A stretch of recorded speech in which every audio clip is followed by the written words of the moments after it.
I'd like to welcome all of you to our 13th webinar. We're going a little bit long. We originally started with 12 and we've added 2 because of interest, and we had the time and we still have the software. So we're thrilled to have Patty presenting patient-reported outcomes for us today. And Patty is not only CISN's in-house expert on this topic, but she's becoming nationally an advocate with expertise in this. So everybody that's on knows Patty really well, and what her advocate work has been, both for the national advocates and the clinical trial advocates and for CISN. But I'm going to let her to a little bit what she's been doing in this area, because she's played a large role. And if Patty, if you want to take a minute and just let people know what you've done in this area, that'd be great. Yeah, well, some of it will also come up during the talk, and I think I'll kind of take a line from Bray Patrick, like kind of the accidental advocate in this area. Because I was asked to be on a panel and was challenged actually to bring more to the table. So this kind of got me started on this whole realm of patient-reported outcomes. So perfect. Well, let's move forward. I've got everybody muted. We'll stop halfway through. Type your questions in like always, and that way I'll know who's asked for a question. And Elda, I see you got a question there, so good. You got the program there. We'll call on everybody about halfway through, and I'll unmute you. If there's a lot of interference, we'll just do it through the question and answer online. So let's get started. Today's talk is patient-reported outcomes.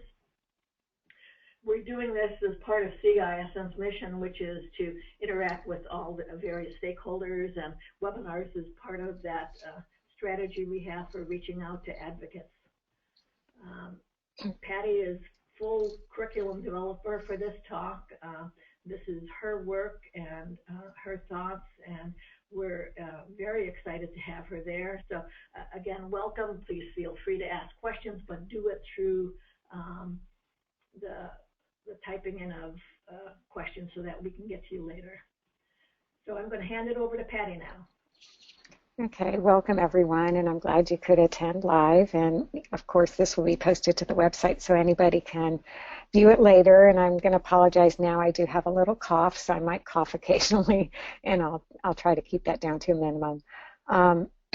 So the learning objectives for today are, to learn more about patient-reported outcomes, what they are, why they're important, and I actually conducted a survey to find out, what do patients, caregivers, and advocates think about patient-reported outcomes, which are usually questionnaires given to patients during clinical trials or actually in clinical care now as well. And how can they be used in clinical trials, and how can we actually use this information that we get from patients that actually give us this information to make good decisions, and how will that help us in the end, because we always want to do things that actually have an endpoint and are done for a reason, and what could that reason be, and how can we guide patients in decision making by using this information. Next slide. So the overview is just kind of the background, very simply. It's very short. I conducted a survey. I'll give you that information. I've presented it in other venues, but not as detailed as I'm going to present it today, so it'll be on the web so everybody can have access to it. And then some information about pros in clinical trials on some of the panels that I've sat on recently, and some of the ideas that have come forth from NCI as well as FDA on, how can we do this in a more strategic way going forward, and then summary and future directions. Next slide, please. Next slide, please. I think I did that.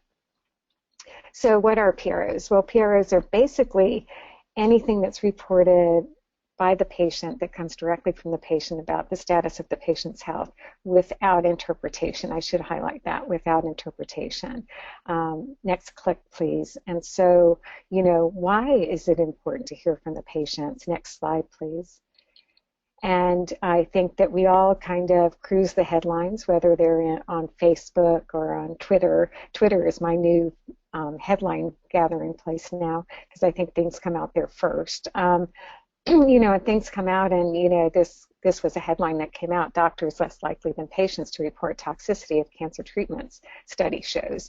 Well, then I think it's important for us as advocates to actually go to the study and see what the study says. Next click. And so if you go to the study, there is a study that was published, and this was back in, I think, March of 2015. Next slide, please.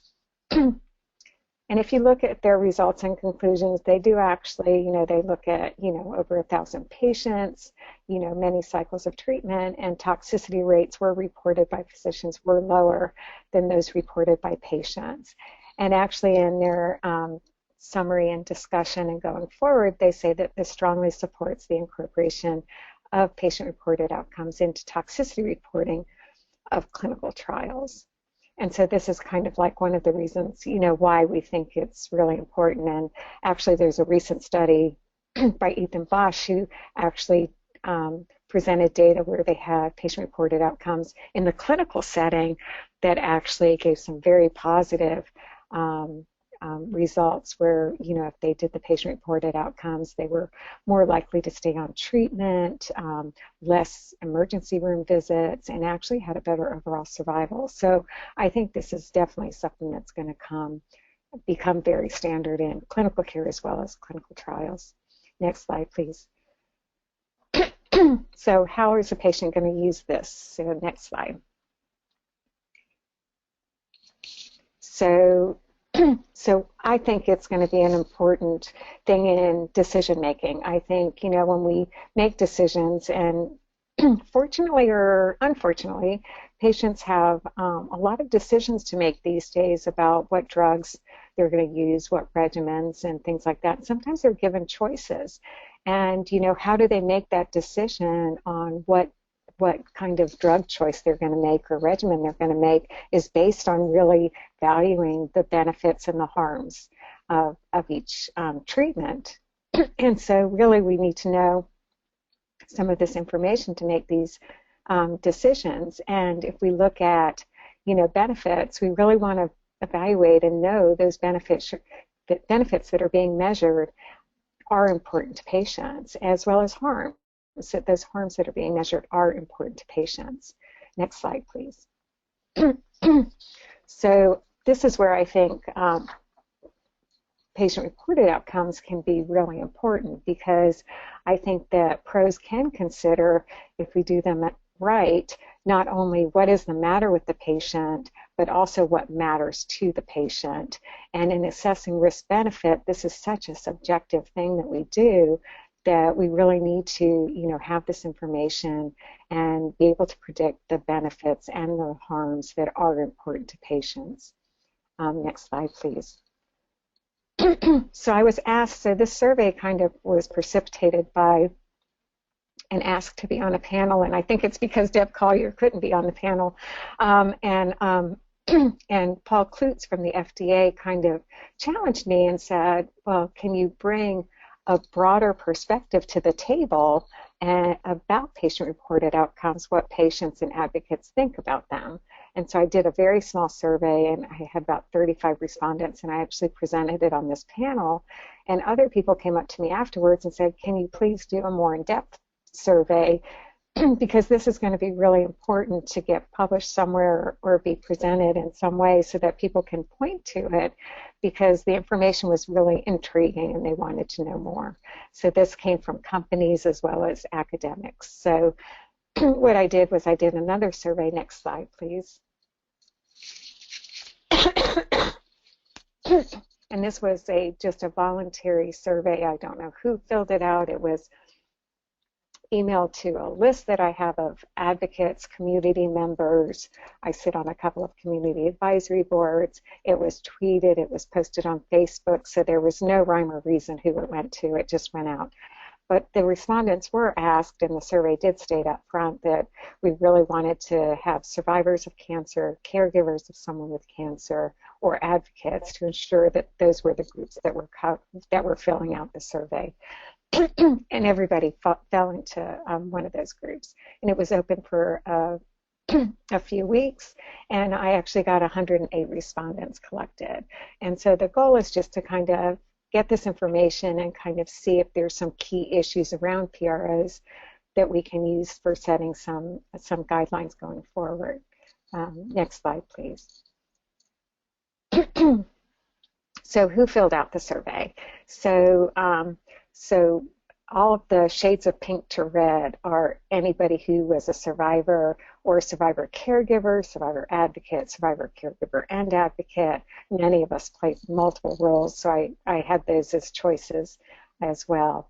The dark blue are caregivers, and the light blue are caregiver advocates, and then the green are advocates, those that might not have been caregivers or survivors but were uniquely affected by cancer or in the realm of cancer care that feel like they're advocates that filled out the survey. Next clip, please. And then I also asked a little bit about age distribution just to see, you know, who we're capturing, and most fall between the 51 to 70 range around all of it, which is, if you look at it, it's pretty much those that have had cancer, and considering most of the respondents are survivors, that really makes a lot of sense. Next slide, please.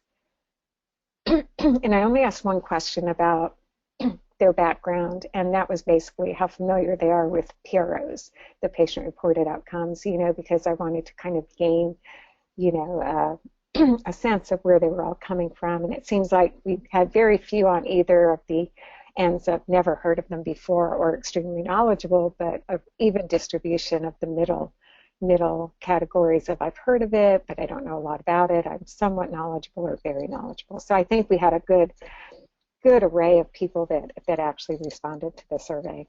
Next slide, please. And one of the first questions I asked, which I think is advocates sitting on the NCTN groups and different groups that we sit on, you know, the idea of putting a questionnaire in a clinical trial would come up, and they'd go, oh, no, we can't do that because patients won't go on the trials, they don't want to do them, you know, it'll affect accrual. But actually, that's probably not the case. For a majority of people that filled out the survey, it wouldn't matter. Some would be more likely to participate if it did have surveys involved and patient-reported outcomes where they could tell what they were going through, and very few, only 5%, so they were less likely to participate. You can click and then go to the next slide. And you can go to the next slide. And so then I had categories of, you know, can you rate the importance of these other areas of interest? And these are listed in the order of which the top is the one that got the most votes for the important and very important range, and the bottom one got the lowest. So it went from 87% for, you know, what is being asked, what questions are actually being asked, to how the questionnaire is given, whether it's computer or paper. Only 65% thought that was important and very important.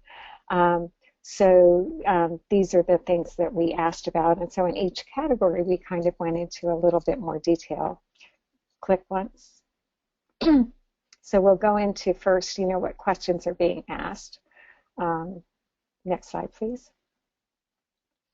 And so I kind of categorized these into several different areas of, you'll see later why I chose treatment symptoms, disease symptoms, and physical function, which are 3 categories that I think that we really want to focus on. And then kind of patient-reported toxicities and physician-reported toxicities. And then the, you know, clinical benefit is usually described as how you feel, function, and survive. So I put in a question about feel, function, and survive.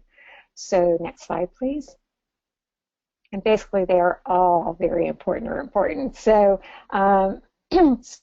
they want to know everything. So everything is important to patients. And I think it's really kind of interesting and important to point out that patient-reported toxicities are important as well as doctor-reported toxicities. It's not like you're going to replace patient-reported toxicities and not take doctor-reported toxicities. They're both important. So I think that really need to keep that in mind going forward. But I think all of them are important to patients. Next slide, please. And so then we asked about, one of the questions was how long it takes to fill out the questionnaire. And that has to do with length. So it can have to do with the number of questions as well as the time it takes to fill out the questions. Because we all know that when you I've looked at them when they say, oh, there's only 5 questions, but one question will have 10 parts to it. So I don't think that's really one question, whereas some really do have just 5 questions that are yes, no answers and very easy and very short and easy to fill out. So I think there's 2 things that we looked at here. So next slide, please. So for length, the number one thing I think is the length of the questionnaire. And I just put down, the number of questions. And when I think of questions, and I think when patients think of questions, they think of one question as one question, not one question as a 10-part essay. So that's where I think this data comes from. You can do one click, Peggy. And so I think that there are some key points here is that, less than 15 questions, people are just very willing and think are very reasonable. As you get into that, and 20 is probably really good too, is reasonable and very reasonable. But as you get up to the 30 and above, I think that's where people kind of reach their limit. So I think if you can keep questions, either the number of questions very low, patients are going to be more likely to fill them out. Now, I was talking to someone the other day, and I said, I was in a clinical trial. I filled out all those forms, and I did it. I mean, because you'll hear that, well, patients do it. And I said, yeah, they do it, but they're not happy about it. And I think we would get more patients doing it if we did do it in a way that they really felt like they were making a difference. So just keep that in mind as we go forward. Next slide, please. And then I also asked the question about the time. So you can have 5 questions that take 30 minutes, or you can have 30 questions that take 5 minutes. So I think it's kind of a thing that you really need to put together. You can't do one without the other. And so there's no rhyme or reason, but you have to kind of look at both together. And really, the patients really, of course, a 10 minutes array would be fine. But, a lot of patients are willing to go up to 20 minutes and 30 minutes, but the 30 and 40 minute really didn't get a lot of responses because I think patients really want, I think anything less than 30 minutes and maybe that 20-minute mark is really the mark to hit. Next slide, please. It'll be one click and then one slide. And then how often you fill out the questionnaire. So go ahead and go to the next slide, Peggy. So this one I split into several different categories. You can do one click, Peggy. And so I did it several different categories. I did, well, would it make a difference if the question, how often you did it, if it was electronic versus paper? And as you can see in the 2 stacks at the top and the 2 stacks at the bottom, it doesn't make a difference whether it's electronic and paper. What did really make a big difference was the number of questions. And this really says that if you have the lower numbers of questions, 5 to 10 questions, you can do that more often and ask those questions more frequently. They would do it every day, once a week, no problem. If you have 30 questions, they're not going to want to do it every day for sure. They might do it once a week, but usually once a month. So I think that, this kind of gauge that, if you want to get information more rigorously every day, you need to have very few questions. But if you do go those longer time frames, then you can ask more questions, but there still is a limit to the number that you can ask. Every 6 months yearly, we're also as part of this questionnaire, but they didn't account for even 12%. So they're really willing to do it every 3 months, every month, once a week. Next slide, please. And so the next question that I did was, I think we struggle with this a lot too, is, and we tend to ask these questions when we're developing a protocol or seeing a protocol concept being developed at the Alliance, well, when is the patient going to be given this questionnaire? because we think that's important. And so next slide, please.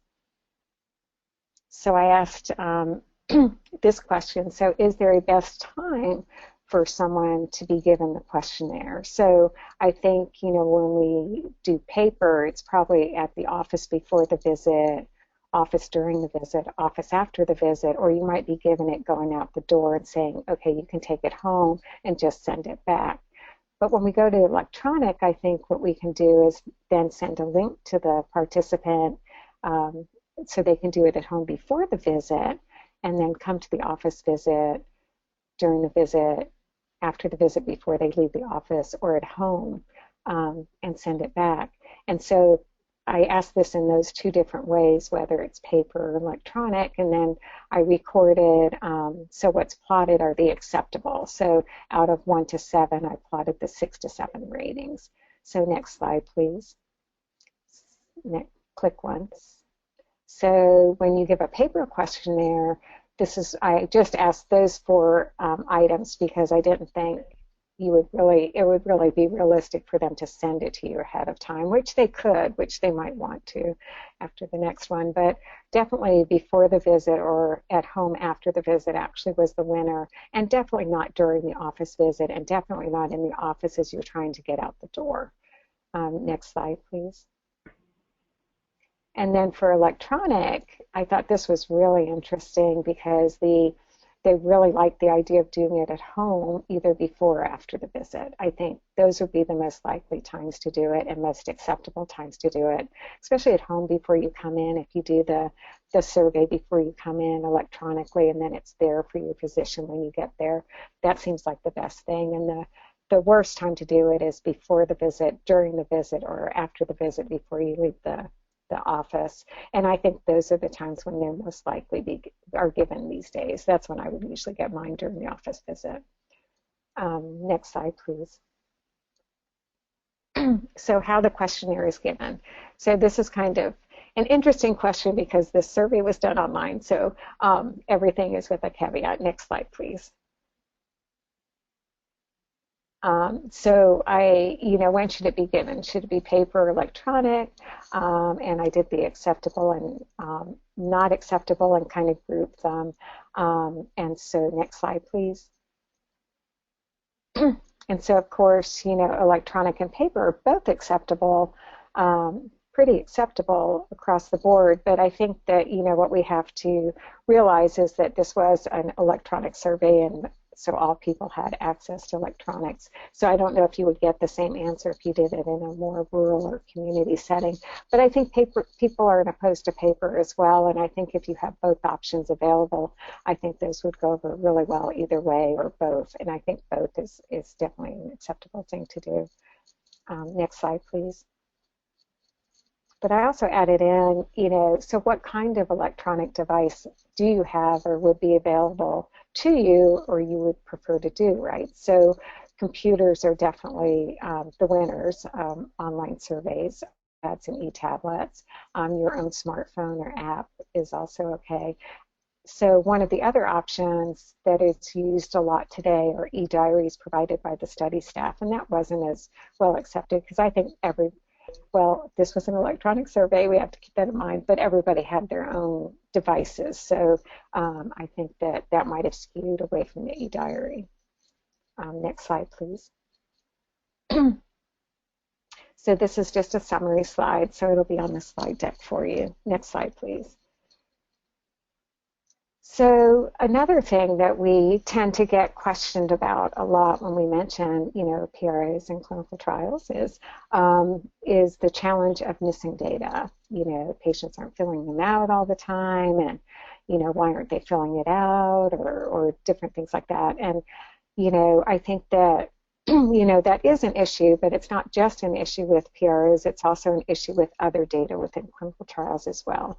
There's missing scans, there's missing appointments, there's missing things. So I think it just falls into that realm of things, but I think we really have to be aware of it and say, how can we do PROs in a way that we can minimize missing data? And so I kind of asked 2 open-ended questions as part of the survey. because I know people have a lot of ideas, and I know that when you answer just questions that are are ticking off importance and stuff, sometimes there's so I asked two open-ended questions. What do you see as barriers to completing out questionnaires within clinical trials? And then what do you see as incentives to completing questionnaires in clinical trials? Next slide, please. And so what I did was I got everybody's comments and then parsed them out into individual comments, and I got 184 barrier comments and 166 individual incentive comments. And then what I did was I put an attribute. I kind of looked at what they were and had different attributes that I put. At least one or sometimes two attributes were given to each comment, and then I did an attribute portion of the percentage of the number of mentions divided by the total number of comments, and that's what I plotted. Next slide, please. And so what I'll go over is I'll go over the top ones, and then I'll show you the entire graph of all of the attributes that came up. But the top 4 attributes for barriers are listed here, and length was the number 1. This includes not only the time it takes to complete the questionnaire, but also the number of questions. So shorter, simpler, easy to fill out are needed.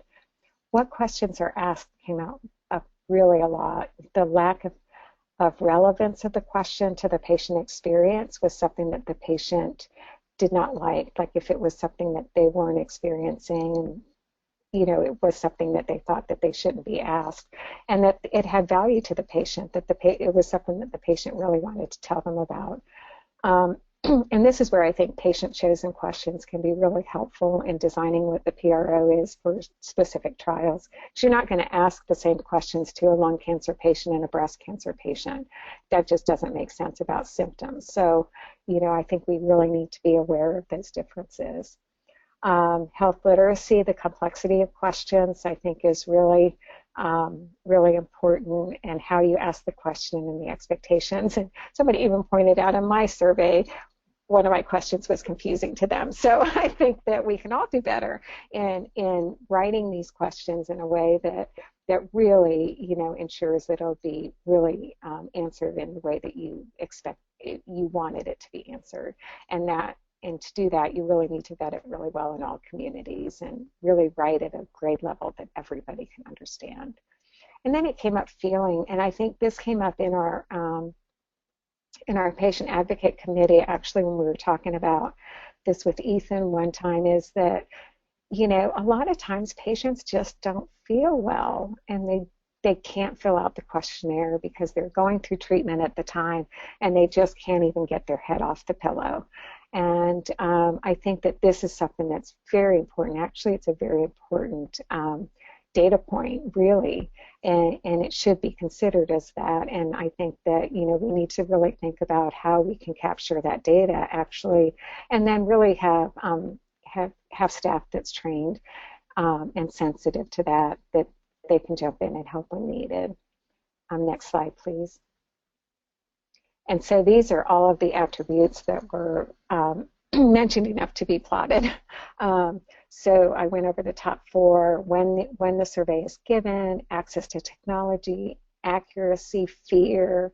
So some people fear that if they answer a question that they're having a side effect, they'll be kicked off a trial or something. So I think there's always that fear type thing going on.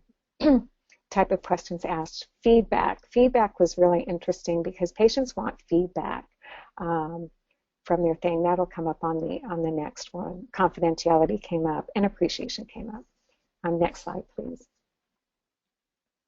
So incentive. So these are the top 5 incentives that were noted. I thought they were all very, very good. So understanding, just knowing how the information is going to be used will really help the patient fill out the questionnaire because they know they're going to be making a difference.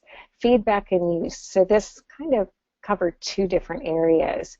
So for personal benefit, a lot of patients thought, well, if I fill out this this survey before I come into the office, will my doctor have that information? Or if I fill out the questionnaire every day at home, will my doctor be looking at that information and being able to act on it? And that seemed to be something that was very important to patients. Now, in clinical care, that's definitely what happened in the Ethan Bosch study during patient care, but can we do that within a clinical trial? And I think that's worth the discussion.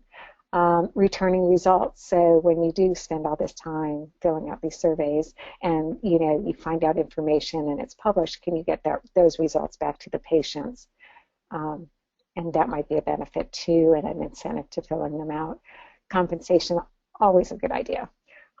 Gift cards, parking, whatever for the extra time, and altruism is patients do it just because I think patients do it now, and I think mine was like 10 pages long. We do it because we think it's going to be helpful to others. And appreciation, so kind of like with the compensation, appreciation, making the experience personal, saying thank you every now and then, saying we really appreciate that you're filling this out. One of the comments was, when a doctor just kind of gives you the survey and you can tell that they don't think that it's that important, the patient can tell that. So if the doctor gave them it in a way, or the research nurse gave it in a way that deemed it very important, as important as that CAT scan, that they might do it, and then say really thank you at the end, for doing that. Next slide, please. And these were the other attributes that came up. Fewer questions, help filling it out. I think staff needs to be really trained in noticing when patients really need the extra help. Reminders, choices. I think I didn't have the right choice for some things on my thing. So communication, no fear. So you won't be kicked off the trial from filling out this thing. Easier, clearer, things like that. I think would make it easier. Next slide, please. So in summary, I think collecting patient-reported outcomes is very important to patients. Educating the patients about their value would really go a long way in helping them actually fill them out and reporting the results back. And I think that the survey kind of showed that patients can really help with this. I think that the feedback was really helpful, and I think some of the people were like, oh, we really like what the patients had to say and things like that about asking the right question. And I think we can, as patients, identify those barriers and identify those incentives that might make it easier to incorporate the PROS into clinical trials. Next slide, please. So, Patty, do you want to share for a second and answer some questions that have come up in? Yes, that's what I was going to do right now. Okay, great. The first one came in from Carol Bass. So, Carol, I'm going to unmute you, and you can ask Patty your question. Sure. I was just wondering what demographic information you collected from the participants other than their age. Because I was wondering, you did state that you thought that their accessibility to electronics was obviously, skewed your data somewhat. But I was wondering if you collected information on where these people lived, on gender, anything else about them. No, I really kept it pretty anonymous and voluntary so that we wouldn't have to do the IRB thing. So I think that it's just a general survey. Now, if we did anything more in depth, I think, on a local level or something like that, where we could basically target a specific population that we wanted to get those demographics and different things kind of done in, I think that we could do that through an institution. Mm-hmm. Okay, thank you. Yeah. Okay, I'm going to mute Carol and unmute Elda. So give me a chance to unmute you, Elda. Okay, you ready? I'm not sure my microphone's working. It's working. What I was wondering about is using validated instruments rather than developing new surveys. So that will come up in the next one. But yeah, so, I think one of the things now, so I'll go over in the next one some of the items that I think, but yeah, so validated surveys. So what happens is there's validated instruments out there, and what happens with they add the PROs to the clinical trials, and what they do is just add on one survey to another survey to another survey.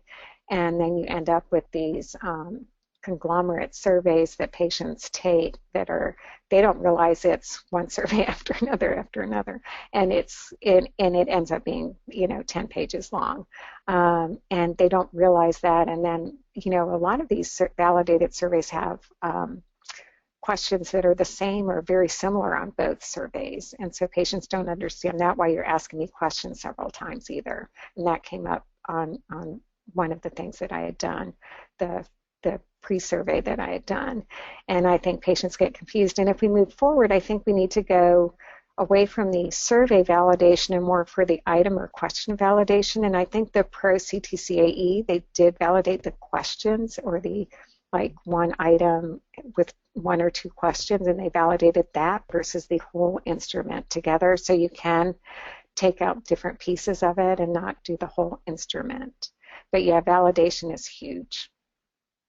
Thank you. Okay, I'm going to, I can get my mouse to work here, mute Elda and unmute Dorothy.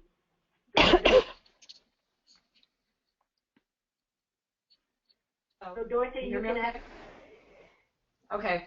Do you see PROs potentially being used beyond clinical trials to either it be almost like a phase 4, or in a way that will help to adjust treatments? And a second piece to that is, what about the idea of eventually reporting back to patients what the PROs showed as part of the decision-making process, which is very complex, so that they can get a sense of, okay, if I do this, X percentage of patients reported this kind of side effect, and I think I can handle that, or I can't.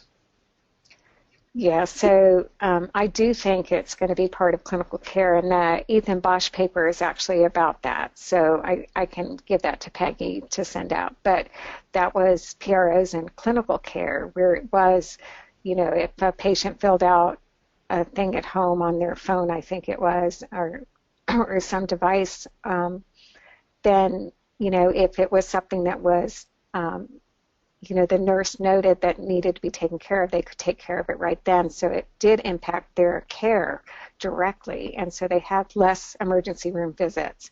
They actually stayed on treatment longer because those awful side effects were mitigated probably earlier.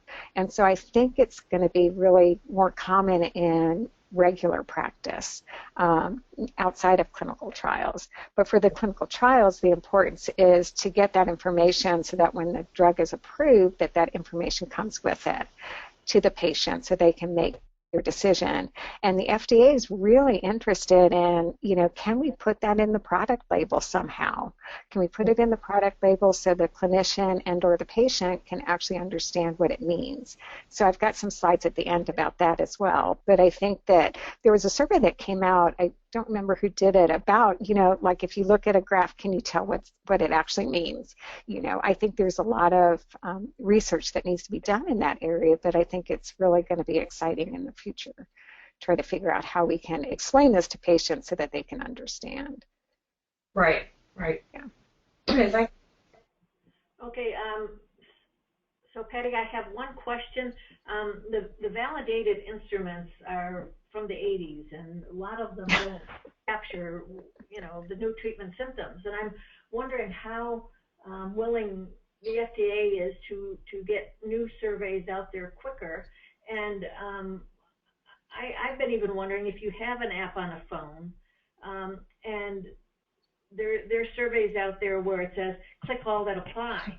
And all you have to do is hit the thing that matters to you at the time. If you're nauseated, if you have fever, if there is a symptom coming up, all you have to do is hit that. You don't have to fill out the whole 30 questions. You can just click that.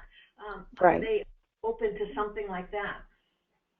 Yeah, I think they are. And I think, they think also on the back end of it, you make sense of the data as well. But I think that they are doing that in the new Pro CTCA that I'll bring up later, and I'll explain what that is. That's electronic, and that's that's also knowledge driven, like, you know, if you say no, you'll get no other questions about that type of thing, and things like that. So I think there are things that are trying, and that's really new and newly validated. But there are some old things out there, very old things, but people are really kind of drawn to those old things, and they don't like to let go of them, which is really, you know, hard to overcome that. So, and then some of the stuff, the instruments that are used are not necessarily cancer-related instruments too. So there's a lot of different things that can be done in that area, but I think people are willing to try, and I think pharmaceutical companies are really looking into this as well and really being targeted. So good. Well, questions are all finished, so okay. Well, let me go on to the pros in clinical trials. So this is kind of a compilation of some of the stuff I've put together for different panels, as well as I have one slide in there from Paul that I kind of redid of his idea, but, you know, kind of, you know, so how can we do this type of thing, and why should we do this? So next slide, please. So this is my charge slide. You know, clinical trial landscape is changing, and I think we are all really aware of that. Patients are more involved in research and in clinical trials and in their own health care. Patients want to have a voice. They need information from other patients in order to make that patient-informed decision about their treatment going forward. And also, I think the time is right because the process of drug approval is now changing. We have accelerated approval, breakthrough designations. We also have the very blurring of lines between the phase 1, phase 2, and phase 3 trials, and drugs are being approved much quicker than they've ever been approved before, and sometimes we're missing the opportunity of collecting any of this data. So, and then the Precision Medicine Initiative is also one thing where they weren't even considering it, but we had a meeting, and I think hopefully they will, but they haven't gotten enough patients on trial to figure that one out. But I think, you know, we need to push the envelope and say, you know, those are the trials that really need the patient-reported outcomes in them as well. Next slide, please. So what changes are needed? You know, so we're kind of stuck in this realm of what we do now, and we do have patient-reported outcomes in a lot of our phase 3 trials. It's just hard to make sense of what they mean when we get the data back, you know, because it's usually global health-related quality of life, which is sometimes doesn't have those big differences that we're kind of looking for, that granularity. And like discussed before, you know, all the instruments, which is a questionnaire, are validated, but the whole questionnaire is validated, so you have to use the entire questionnaire in its whole thing to, otherwise, you know, it won't be good enough. So what we really need to go in the future is to do item or question validation, and the Pro CTCAE, I think they did that. They did item and question validation and instrument validation. So you can take pieces of it and not the whole thing. Combination of multiple instruments versus the combination of different elements. And, you know, instead of the global health-related quality of life, I think we really need to go to a more targeted measure. And I'll go into more of that next as well. But, you know, the phase 3 trials are fine, but by then, sometimes, I mean, drugs are being approved very early, and why can't we get some targeted, very succinct questions into phase 1 and phase 2 and phase 3 trials? Because I think that, you know, if you go in a phase 1 trial, you have a limited number of patients. You can ask a limited number of questions, and then maybe have one question that's an open-ended question. They have that in the Pro CTCAE, just an open-ended question, so that if you have something that wasn't asked of you during the questions that were asked, you can add it in. And so if you do it in phase 1s, you're going to have that limited number, so that's going to be much easier for the statisticians to deal with rather than waiting for the phase 3, which you're going to be just overwhelmed with noise at that point. So I think that, we really need to think about it differently in getting them into earlier trials. One of the things that comes up all the time is that, PROs are usually analyzed separately from the efficacy data. They're published at different times. They're actually published in different types of publications. And we need to change that. We need to have them analyzed at the same time. And another thing that I was going to add to this slide too is that, when trials are being developed, they need to be developed at the same time as the efficacy and other endpoints are done. We need a pro endpoint at that same time. Right now, what happens is the trial is developed, it's opened, and then we think about what PROs we want to put in, and that's usually like how most of them are done, at least in our thing. But I think that we need to change that and say, no, we need to do that up front, and it actually has to be a real endpoint, and we need to identify what we're looking for in the differences. And then information is not shared with patients, and we need to change that. We need to share the information back with patients. So I'll talk a little bit more about the global quality of life next. Next slide. So this is a lot of clicking, Peggy. Just click. I'll just tell. Okay, so you start with the drug and the patient. And so what can you measure around that? Well, you can measure disease symptoms, you can measure treatment symptoms, and physical function, and kind of get an idea of what's going on with that drug and that patient. One more click. And then, a lot of times, we in the big surveys that we've been doing, we also try to gather some social data, some cognitive function data, emotional data. Click again. And then if we go even further out from that drug and patient thing, a lot of things influence our health and our health care, and this is just known in the, this is just our global health is living conditions. I just listened to a tape the other day, and if somebody's thirsty and hungry, they're not going to be able to concentrate to do anything else in their health care type of thing. So sometimes you have to take care of those basic needs. Spirituality, financial concerns can really affect a patient's well-being and general well-being, external support, things like that. One more click. And so if you look at the totality of all of these things, that's your quality of life. So all of these things really affect your health and how you're responding to things. One more click.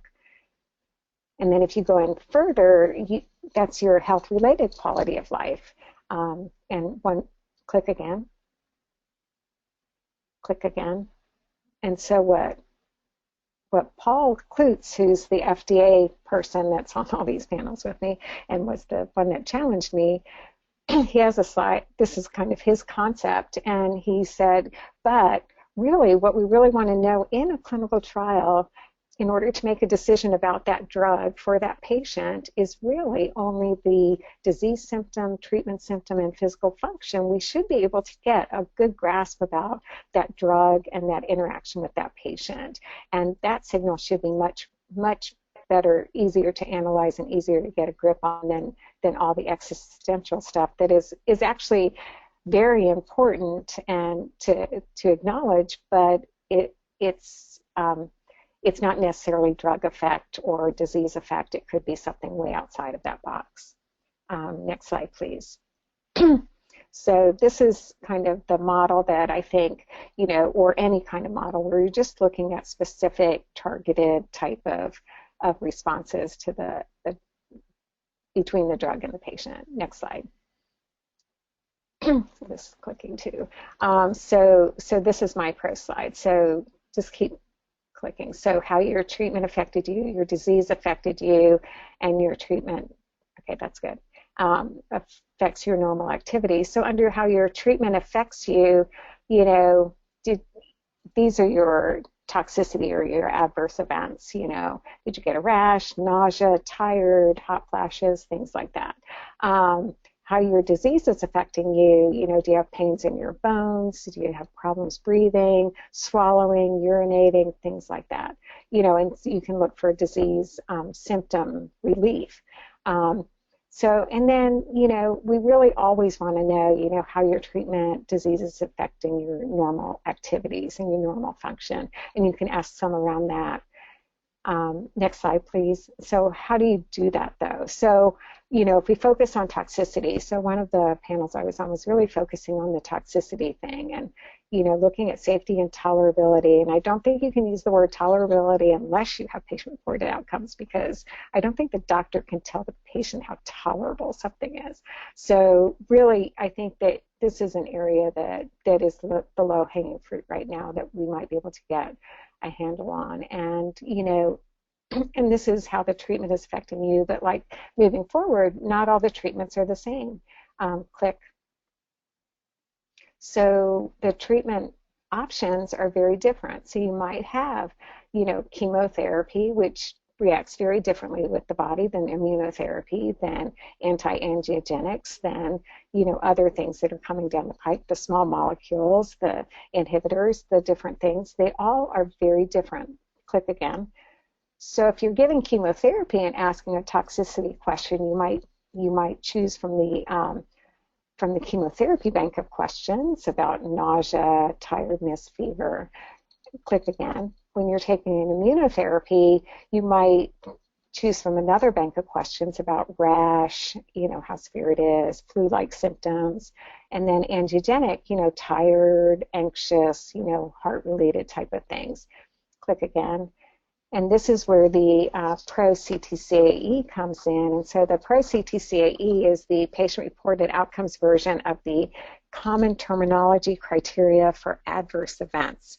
So the doctor will always do the CTCAE, the common terminology criteria for adverse events, which includes like laboratory tests and things like that, as well as, you know, nausea and things that they interpret from what you tell them. But Pro-CTCAE is the ones that was developed over the last probably 10 years to ask the questions that the patient can report back on their own adverse events.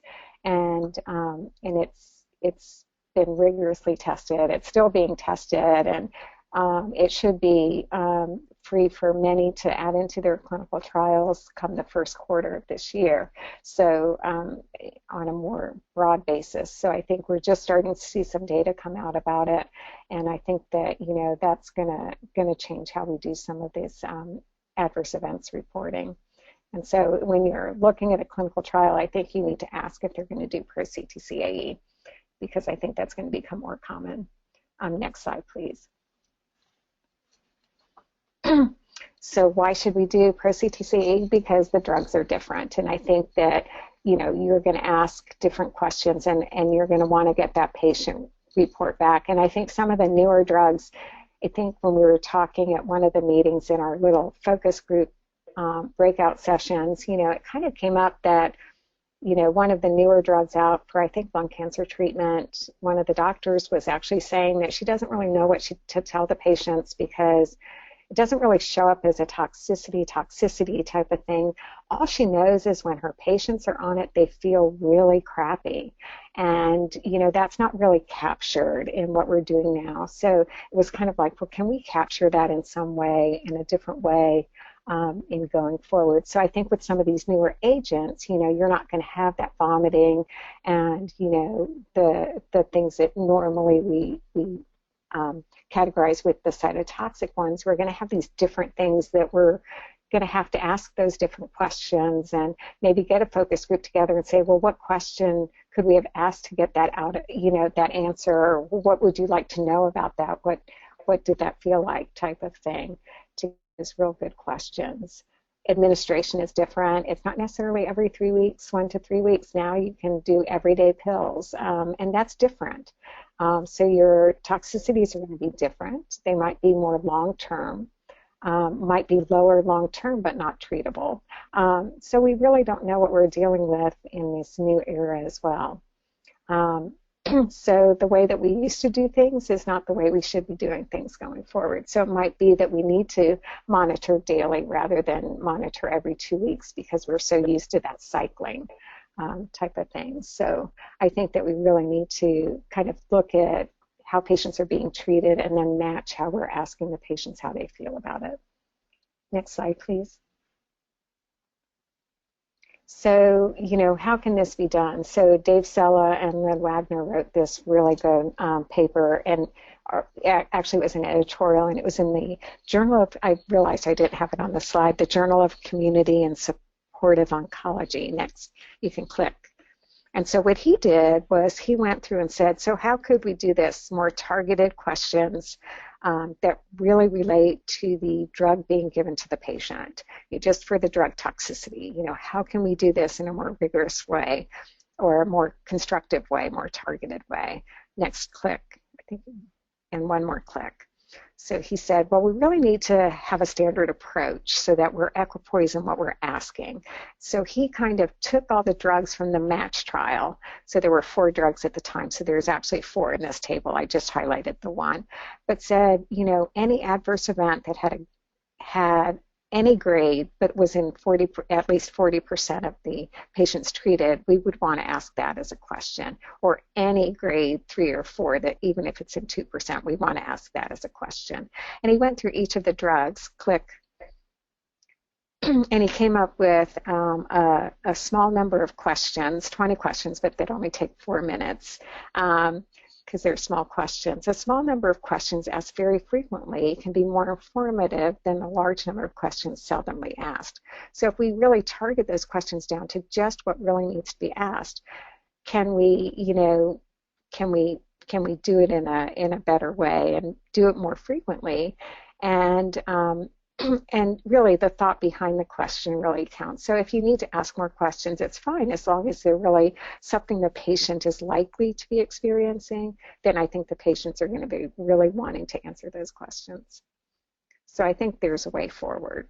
Next slide, please. Betty, I have a question before we leave the slide, because it's about the slide. And I was at a meeting once, and there was a man at the meeting, an advocate, and he was taking a drug that gave him a rash, and his doctor listed it as an adverse event of about 2 because it wasn't that terrible. But for this man, he was in sales, and he wasn't working because he was embarrassed about it. He wouldn't go swimming with us afterwards. He wouldn't take his shirt off because he was embarrassed about it. Although it was listed as a grade 2, to him it was very important and very problematic. Yeah, and I think that's where the patient reported would probably report that at a higher grade because they're not doing it on a grade scale. They're doing it on a, impacting their life type of scale. I think that would come up much better in the PRO type of world because, yeah, rashes are very bothersome to patients and a bad side effect. Next slide, please. Yeah. So here it wouldn't even be asked question though, because it wouldn't have been listed as a grade 3 or 4. It was probably a grade 2. So the comment is just so as you go back to your meetings, you can let them know that if they're picking at 3 or 4, maybe for patients it's a 2. But yeah, this is just suggestive, and also like having a write-in, but also if it's in 40% of the participants, regardless of the grade, it would be a question. Good. Yeah, so rashes are usually in a higher percent of the patients, and those would be asked even if they were rated a grade 1. So, perfect. Yeah, so, okay, next slide, please. So, how effectively so start early, I think, in early trials 1 and 2 to better inform the phase 3 trials. Develop targeted precision pros for all trials. Ask patients to report what matters to them.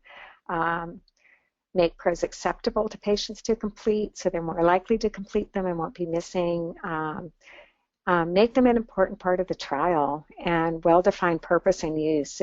If patients know what they're being used for, they're more likely. Make them meaningful and make the information available to patients in the end. Next slide. I think I said that. And the right question at the right time in the right way, I think, is what I'm kind of going for. Precision PROs. Next slide.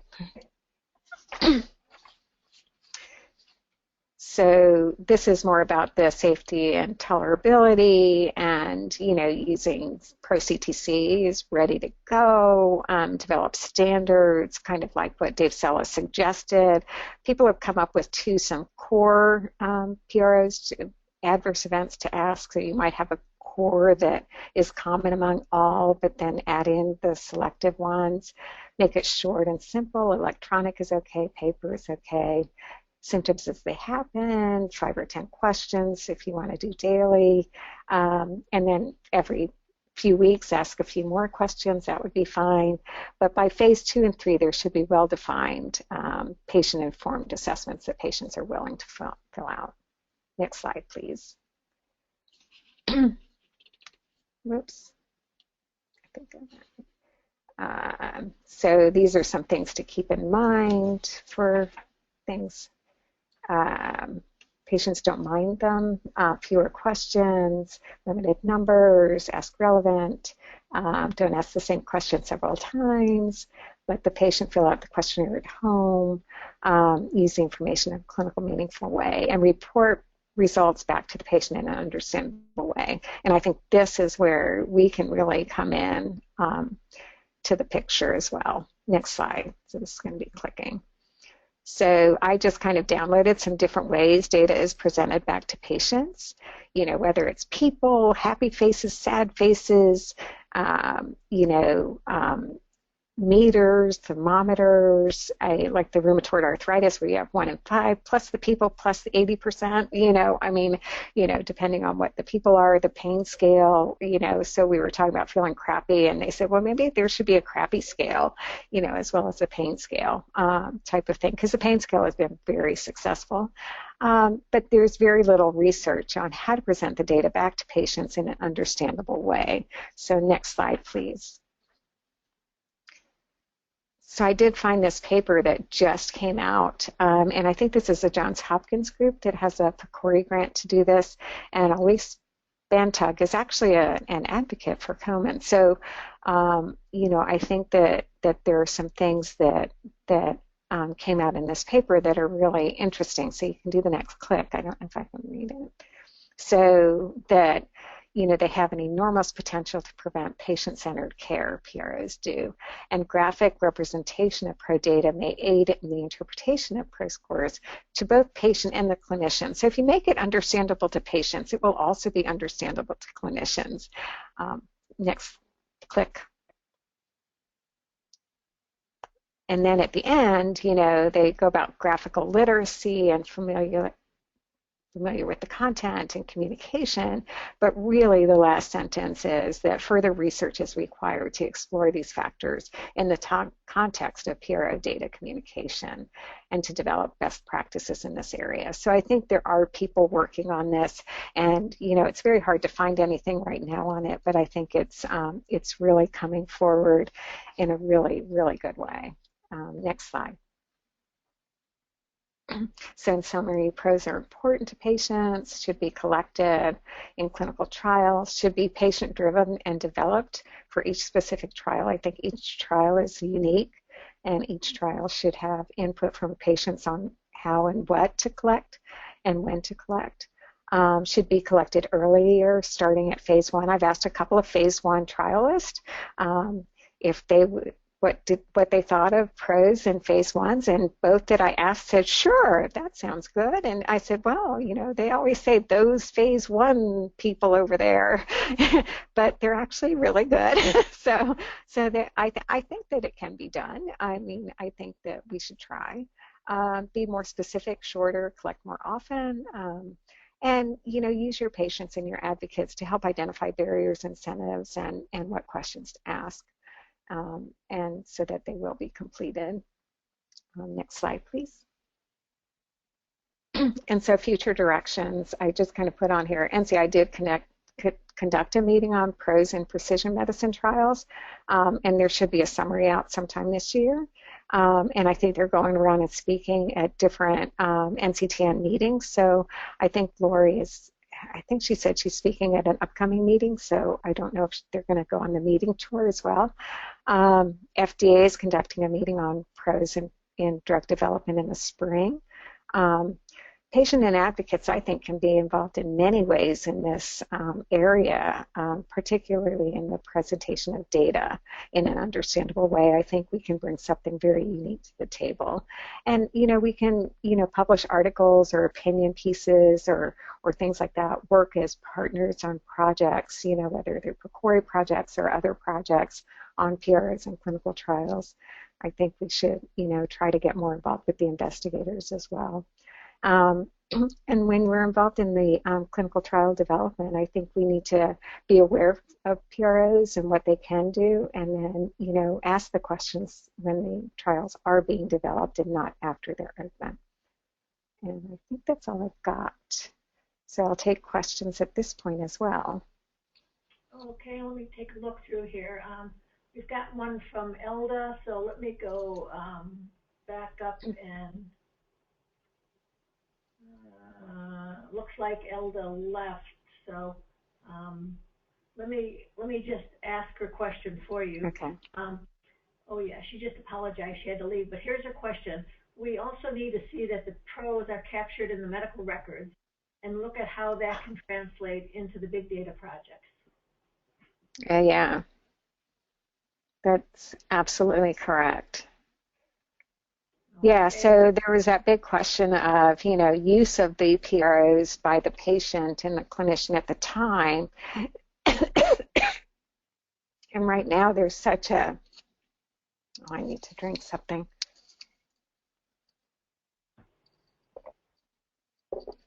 Right now there's such a disconnect between clinical care and clinical trials that, can we cross that line? And I think we need to have those discussions. Good. So we have a question from Dorothy. Dorothy, you can go ahead. You mentioned, and I think it's obviously very important, this concept of having single question or at least small group questions validated. Is there work being done on that? Well, the PRO-CTC was done that way, and I think moving forward, instead of doing new instruments, it's looking at the old instruments and seeing what we can do with those type of things. And I think some talk has been done in that area as well, that I think that, we just need to move into the, 21st century and get on with it. But I think that, it's not about reinventing things. It's trying to use what we already have as well. But validation takes so long, too. So, there's going to be a period of time in there, and I think this came up in the Friends meeting that, we might be having to do both, doing the full questionnaires and then validating the different, sub-questionnaires or different items type of things. So a second part of my question, which was how long do you think, or when do you think it might be that we would have some of those in use or ready for use? Well, I'm hoping that the PRO-CTC will get more broader use and more strategic use in the near future. I think that's a low-hanging fruit, but as far as the whole concept of the other questionnaires and things like that, I think there's going to be a period of time where it's going to seem like it's going to be doubled up kind of thing, and there's going to be a lot more work in the trial rather than, not work in the trial, not the succinct answers. But I think that, we really have to go towards that end. But I'd like to see in some of the next meetings that I'm at, is some more really definitive next steps on how to move this forward. And I'm actually, I think companies are really interested in this. I've worked with Genentech, who's one of the funders of these webinar series, actually. But I actually participated in a focus group on they're trying to develop really focused PROs for early breast cancer treatments. And so we had a focus group, and they did a survey, and we helped them design the survey. And then they got some information back that was really interesting, and I think, I think they're going to be surprised at, what is more bothersome to patients, from, drug-related toxicities, like the rash is very bothersome. In the breast cancer study, one of the most bothersome side effects was the bad taste in your mouth and no taste buds. And at that, the doctor won't even blink an eye out, right? Yeah. So, but for the patient, that came up as one of the top 3 bothersome side effects. So I think that, it might be changing things. Companies are looking to patients to further define these things, and, I think we need to be ready to jump in. Do you think that companies would be, because there's going to be some money involved in this, do you think that any of the companies might drive this through by funding and some of their work, not waiting for the NCI or others to develop and validate? Yeah, so, so the companies are the ones that are really pushing for the Pro-CTCAE to be more available because they want to use it and they want to incorporate that into their trials easier without jumping through hoops, so to speak, and they really want to do that. So that was really good to see in some of these discussions that we've had, that the companies are really willing to do that, and they see that it is a new era of PROs, and that patients really want that information. Great, thank you. Okay, thanks.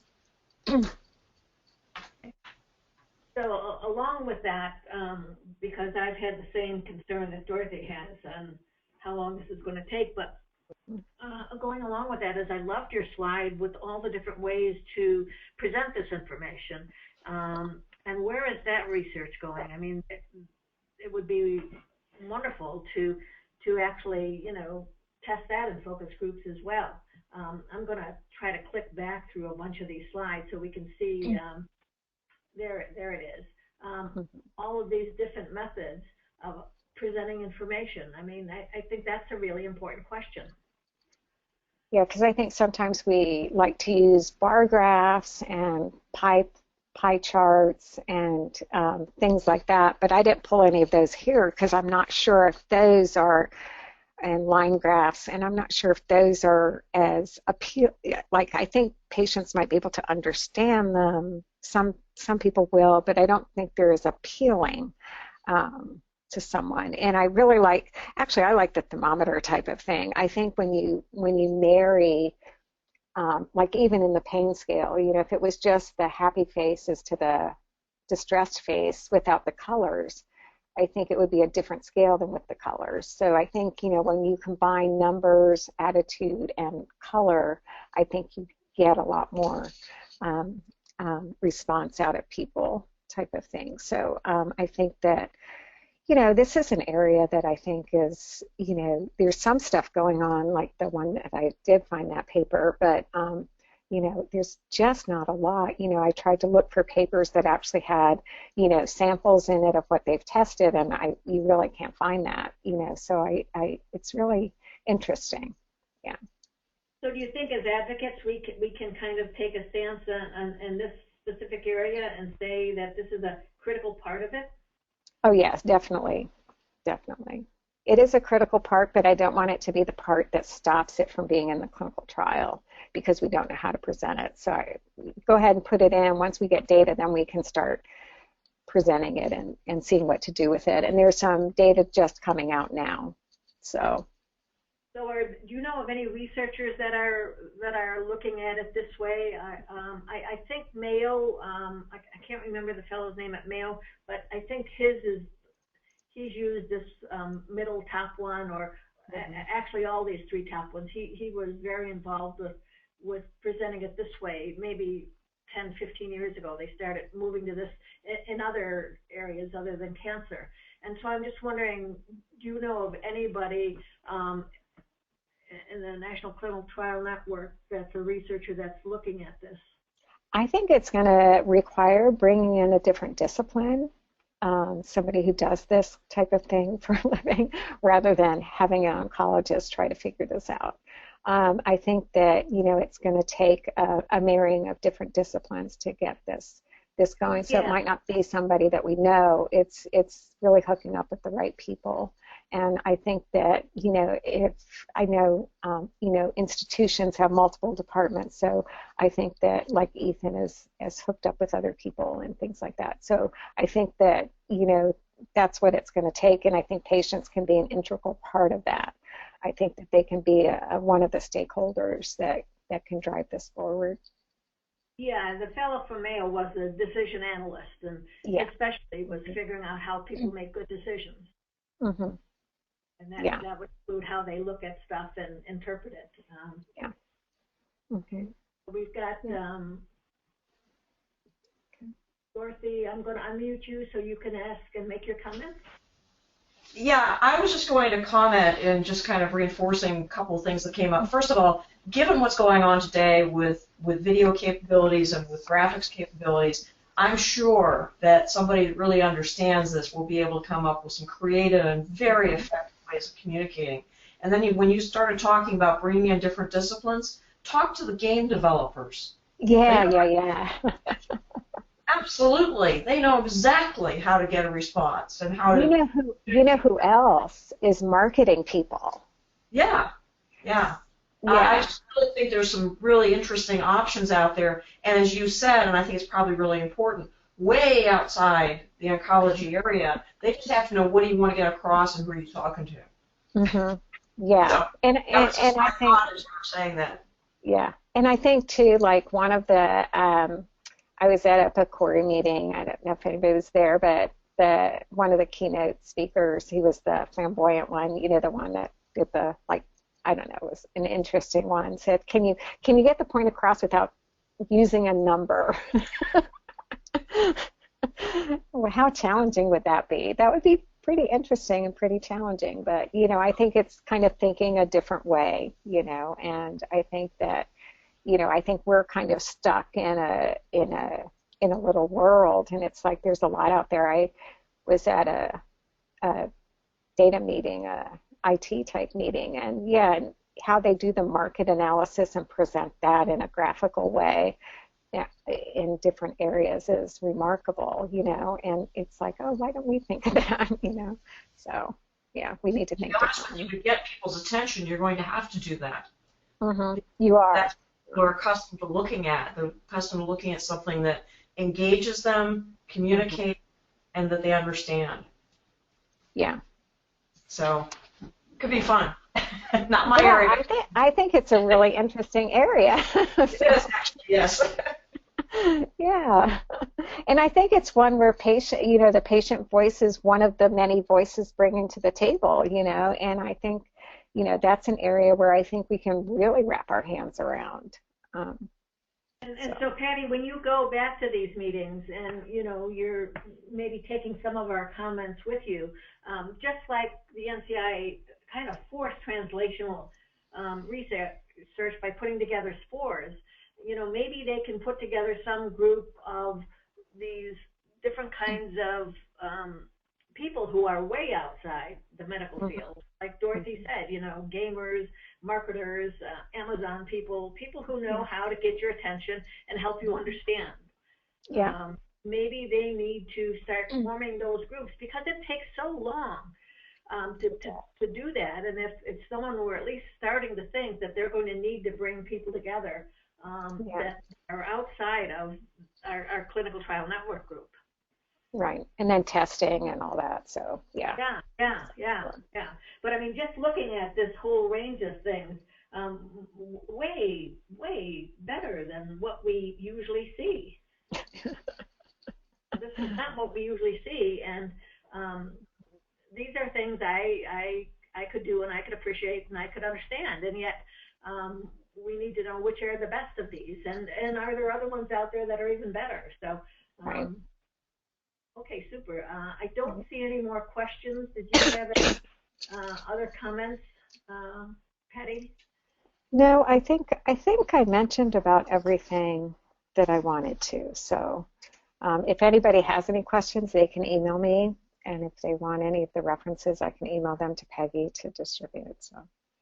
Yeah, if you could send some of that stuff to me, and then I'll send it out tomorrow.